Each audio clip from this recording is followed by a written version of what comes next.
Good morning. We have some serious issues with our civil rights in this country. And it's starting to happen. It was reported that at border crossings, going from New York to Canada specifically, and even at the airports with TSA, since Donald Trump became president, that more people with funny names, American citizens with American passports, people who were born in America, when they travel, are being asked to step aside and their cell phones are being confiscated. And they are being told, if you don't give us the password to your cell phone, we're going to go make a clone of it.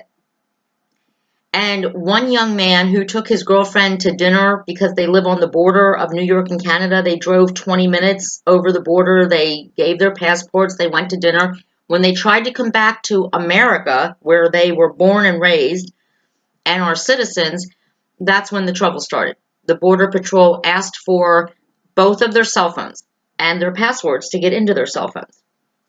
And when the young man refused, the second time it happened, he was manhandled they grabbed him around his neck, they grabbed him by his arms, they reached into his pocket and took his phone. And they said, look, you give us the password or we're going to clone it. And you're going to not get it back for 5 days. And people are being harassed more than ever now. Now, this has happened before. It did happen under Obama and it did happen under Bush. But you have to remember, under Bush W, cell phones weren't as much of our daily lives as they are today. And even under Obama in the beginning, they weren't as much. Think of what you have on your cell phone right now that is private to you, that you may not want a stranger at Border Patrol or an agent of the government to see. Maybe a cute picture your girlfriend sent you, or I don't know, your friends and family's phone numbers, private phone numbers that are unlisted and now a government official has them. And all of this, sadly enough, is, you might say, well, Fourth Amendment, they have to have a search warrant. No, they don't. Now, if you are stopped for a traffic violation by a police officer in America, they can't do that. They can't search your phone without a warrant. They can't search your car without a warrant. But when you start traveling, when you actually want to explore and leave your country and see other places, or you put yourself in an airport where TSA is in control, they can do anything they want. And no lawyer can fight it as of right now, because all of this is legal under a very old law that had nothing to do with cell phones, because cell phones didn't exist when this law was passed. But they can do it, and it's legal. And it's scary. And my advice is, look, if I don't travel, I am terrified. I would get a heart attack. I would get agita just walking into an airport, just because I don't like the shit I have to go through, because I'm not a criminal. And I don't like being treated like one. I don't like having to go to the airport in my bathing suit and flip-flops and then just saying, hey, search me. I don't care. I mean, I don't like that. But my phone, my personal information, the people whose phone numbers, people who have unlisted phone numbers, who gave me their phone numbers, that a stranger could see those? Oh, hell no. That's not going to happen. Here's what I would do if I were traveling right now. I would lock my cell phone in an undisclosed location. And again, I'm not a criminal. But I would lock it up. I would go buy a burner phone, even though I have no clue how to buy a burner phone. But I would find a burner phone. I'm sure I can find one. I would buy a burner phone. I would put one emergency contact number in it, and that's it. And if they want to stop me at the border and say, give me your phone, I'll be like, you know what? You can keep it. It only costs $20. Keep it. There ain't nothing on it. They are not entitled to my personal pictures, the music I listen to. They're not entitled to look at that without a search warrant, without suspecting me of a crime first. And we are talking about young people who have not been on any watch list, who have never even had a traffic violation, who are being stopped at the borders and stopped at the airports and having their phones confiscated and cloned by government officials. And the reason it's happening more now to the people with the funny names is because they know the president, DJT, will have their back. Because he wants that. He wants people with Arabic-sounding names, with names that people can't pronounce. He wants them stopped and embarrassed and searched. He wants their private information taken by government officials, even though they are American citizens. Not naturalized, not immigrants who got green cards. These are American citizens, just like me. They were born here, they were raised here, but they have a funny name. And over the next couple of weeks, we're going to be doing some shows about people with funny names getting treated a little bit differently, even though they are more American than you or I. But because they have a name that sounds a little interesting, they get special treatment from Border Patrol and TSA at the airports. There's another thing we need to be very cautious about, and this is something I just learned about last week. There's this thing with the Affordable Care Act that was started by Obama. I'm not blaming all of this on Trump. And it's called the ACA Wellness Bill. And we all know that I've talked about this a lot, that employers, they really hate spending money on their employees. They don't want to pay them a living wage. They certainly don't want to overspend on their health insurance. So there's this little thing where employers can discount the employer version, the employer part of insurance, 30 to 50%, if employees voluntarily participate in a wellness program where they are required to meet certain health targets. Now, the law states voluntary. Now, there's a GOP in the new health care plan that changes that just a little bit. The new one says any employee who refuses to participate in the wellness plan and submit to and share genetic testing with their employer could be penalized 30% more, paid 30% more in payroll deductions for their health insurance. And it goes further because, guess what? We're talking about genetic testing here. We're talking about BRCA, which is the genetic test that says you have a chance to get breast cancer or ovarian cancer. You have a genetic dispensation or propensity for cancer. Now imagine you get that test and that information is shared with your employer who is paying a portion of your health insurance bill. How long do you think you're going to have your job if your DNA test comes back positive for any of these genetic issues?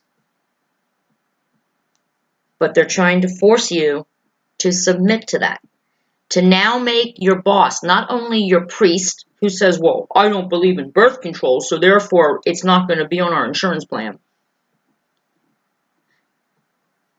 Now your boss can not only fire you for having a drink or smoking a cigarette off company property at your own time, now he can find a way to fire you if you refuse to submit to genetic testing or if your genetic testing comes back showing that in the future you might cost him more in health insurance costs for the company. What happened to Hippa? And a viewer over on Facebook is actually sharing some information with me right now for another show we're going to do later in the week about all the different ways that your employer can actually get your DNA and get your genetic information. And it's kind of scary, really. And that the Hippa laws, where my husband until I signed papers, was not even allowed to take a phone call from my doctor or pick up a prescription for me at the pharmacy. Hippa actually is sharing information with third parties without your consent. And I'm going to be researching that this week. But this is scary stuff, people, because here's what's going to happen is your very livelihood, your job, could depend on whether you allow your boss to test your DNA. Now imagine, you do the DNA testing, the boss pays for it, and the boss gets all that information about you, your DNA. You think getting a stranger at the airport to see your personal cell phone is bad? Your boss will know more about your own body than you do. And he's going to use that information. This person on Facebook who is doing a story with me this week said she knows of 2 people who have actually been fired because their genetic testing came back showing that they may one day. Now remember the pre-existing conditions when health insurance companies could refuse to provide you with health insurance if you had had surgery in the last 10 years or you have a pre-existing condition? Imagine not being able to work, not being able to have a job because your DNA says someday, maybe, because of your genes, you might get breast cancer. And the boss doesn't want to be on the fence for that, on the hook for it, to pay for it under the company insurance plan. So you're 5 minutes late, you're getting written up for that. All of a sudden, your job performance reviews start going a little downhill. And you start seeing what's going on. You're either fired or your job becomes unable to stand it and you quit. Because that's what they want. They want to get rid of people who even might but don't yet have a disease, who might someday. They're just like what the insurance companies used to be before Obama put an end to it. If they think you're going to get sick, they don't want you working for them because you're going to cost them money. Hell, they don't want to pay you $15 an hour, which, by the way, I did the math. $15 an hour, which is not minimum wage nationwide, is $31,000 a year before taxes. That's not a lot of money. The current minimum wage, $7.50 an hour, is $15,000 a year. How many of you can live on that? I know single people who can't live on $15,000 a year. You can't rent an apartment. You can't buy a home.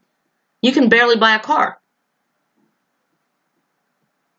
But this is what the employers want. They want to pay you very little money to do your job and make them rich. And now they want your DNA. They want to know if you're going to cost them money for health care in the future. So not only now are you answering to a healthcare company who doesn't want you as a customer if you're going to cost them money, now your boss is working with the healthcare company to stop you if you are even going to remotely possibly one day get sick, to stop you from earning a living and having healthcare. Isn't that great? Talk about 1984 in 2017. The Orwell book. Read it. They say we want smaller government. I think what we're doing instead is we're transferring government. Now our boss is not only the boss of us for 8 hours a day at work, but he's the boss of us at the doctor's office, in our own homes, when we go out to eat. Did you have hot wings? You know our wellness program, we don't do hot wings. You're trying to lose weight. You got to make your weight goal, or we're not going to get our deduction on our health insurance, and I'm going to charge you for it. Don't we have enough pressure when we go to our jobs every day to make our employer rich? The big CEO rich? While we're barely scraping by, where we might have to have 2 jobs because the employer won't pay us enough? Now we got to worry that the employer is watching what we eat, what we drink, what we smoke, what our genes look like. If that's not an invasion of our privacy and our civil rights, I don't know what is. But I do know this, no job is worth having your boss knowing more about the inner workings of your own body than you do, and knowing everything your doctor knows.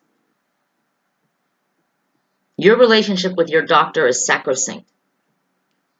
It's precious. It's nobody's business unless you choose to share it. And when I say choose, I mean choose, not be forced to by your boss,